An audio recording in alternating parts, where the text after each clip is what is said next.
Hello students, welcome to Vedanshi classes. आपको पिछले video में जनसंख्या वितरण के बारे में बताया गया था। आज आपको जनसंख्या वृद्धि के बारे में बताया जाएगा। सन 1871 के पूर्व भारत में जनसंख्या के कोई विश्वसनीय आंकड़े उपलब्ध नहीं थे। भारत की प्रथम जनगणना सन 1872 में संपूर्ण भारत में न होकर प्रयोगात्मक आधार पर देश के कुछ राज्यों तक ही संपन्न हुई थी। संपूर्ण देश के लिए समान आधारों पर प्रथम पूर्ण जनगणना सन 1881 में संपन्न हुई। इसके बाद भारत में जनगणना प्रत्येक 10 वर्षों के अंतराल पर संपन्न की जा रही है। मॉडलैंड के अनुसार 17वीं शताब्दी के आरंभ में भारत की जनसंख्या 10 करोड़ व 1850 के आसपास भारत की जनसंख्या 15 करोड़ थी। सन 1874-75 में एक संसदीय प्रपत्र के अनुसार भारत की जनसंख्या 23.8 करोड़ और सन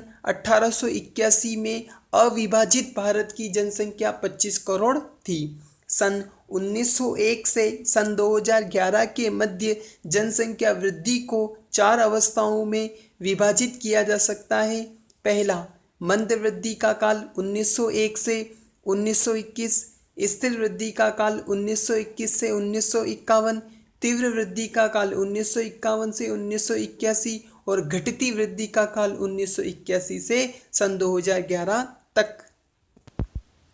मंद वृद्धि का काल 1901 से 1921, इस अवधि में देश की जनसंख्या अति धीमी गति अर्थात 0.27% प्रति वर्ष से बढ़ते हुए 23.84 करोड़ से बढ़कर 25.13 करोड़ हो गई। सन 1911 से 1921 के दशक के दौरान देश में पड़ने वाले भीषण अकाल, महामारी तथा अन्नाभाव के कारण जनसंख्या में जन्म दर के साथ उच्च मृत्यु दर होने से जनसंख्या में नकारात्मक वृद्धि रही।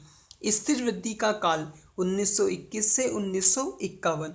वर्ष 1921 को भारतीय जनसंख्या विकास में एक महान जनांकीय विभाजक कहा जाता है। इसके बाद जनसंख्या में निरंतर वृद्धि की प्रवृत्ति देखी गई। 1921 से 1951 के दौरान देश की जनसंख्या औसतन 1.45% की दर से बढ़कर 25.13 करोड़ से 36.11 करोड़ हो गई।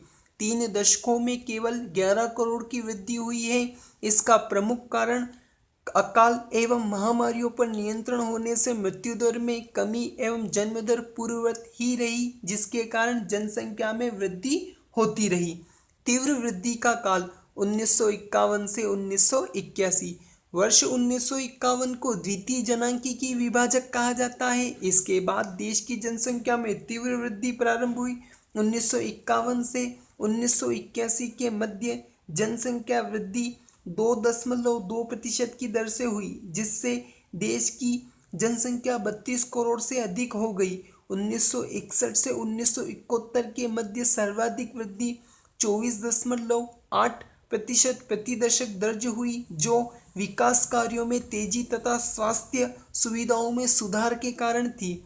इस अवधि में मृत्यु दर 27 प्रति हजार से घटकर 15 प्रति हजार पहुंच गई, जबकि जन्म दर में मात्र 4 प्रति हजार की गिरावट दर्ज की गई। इसके परिणाम स्वरूप जनसंख्या में उच्च वृद्धि दृष्टिगोचर हुई। घटती वृद्धि का काल 1981 से सन 2011।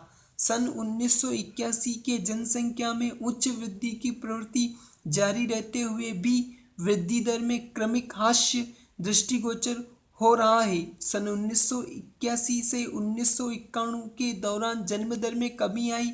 इस दशक में जन्म दर प्रति हजार 38 शिशु 1981 से घटकर 1991 में 30 शिशु प्रति हजार हो गई।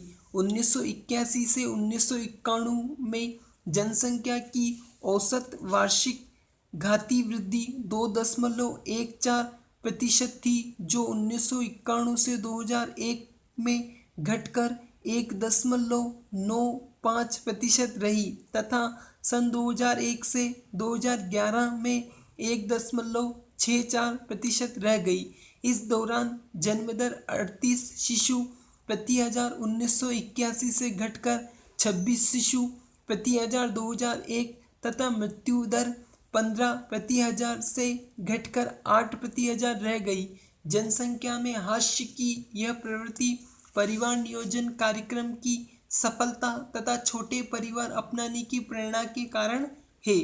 देश में जनसंख्या वृद्धि के सन 2001 से 2011 के मध्य के आंकड़ों का विश्लेषण 3 प्रकार के क्षेत्रों के अनुसार किया जाता है। तीव्र जन वृद्धि के क्षेत्र भारत में इस अवधि में 30% से अधिक जनसंख्या वृद्धि के राज्यों के अंतर्गत मुख्य रूप से केंद्र शासित प्रदेश दादरा व नगर हवेली तथा दमन व दीव आदि हैं। मध्यम जनवृद्धि के क्षेत्र ऐसे राज्य या प्रदेश जिनमें इस काल में 20 से 30% के मध्य दश की वृद्धि दर रही थी। उनमें बिहार, जम्मू कश्मीर, झारखंड, मध्य प्रदेश, मेघालय, मिजोरम, राजस्थान, उत्तर प्रदेश, दिल्ली तथा पुडुचेरी आदि थे। कम जनसंख्या वृद्धि के क्षेत्र ये वे राज्य एवं प्रदेश हैं जिनकी दशकी वृद्धि दर 20% से भी कम रही थी, जैसे आंध्र प्रदेश, असम, गोवा, गुजरात, हरियाणा, हिमाचल प्रदेश, कर्नाटक, केरल, महाराष्ट्र, मणिपुर, नागालैंड, उड़ीसा, पंजाब, सिक्किम, तमिलनाडु, त्रिपुरा, उत्तराखंड, पश्चिम बंगाल, अंडमान व निकोबार द्वीप समूह, चंडीगढ़ तथा लक्षद्वीप आदि रहे हैं।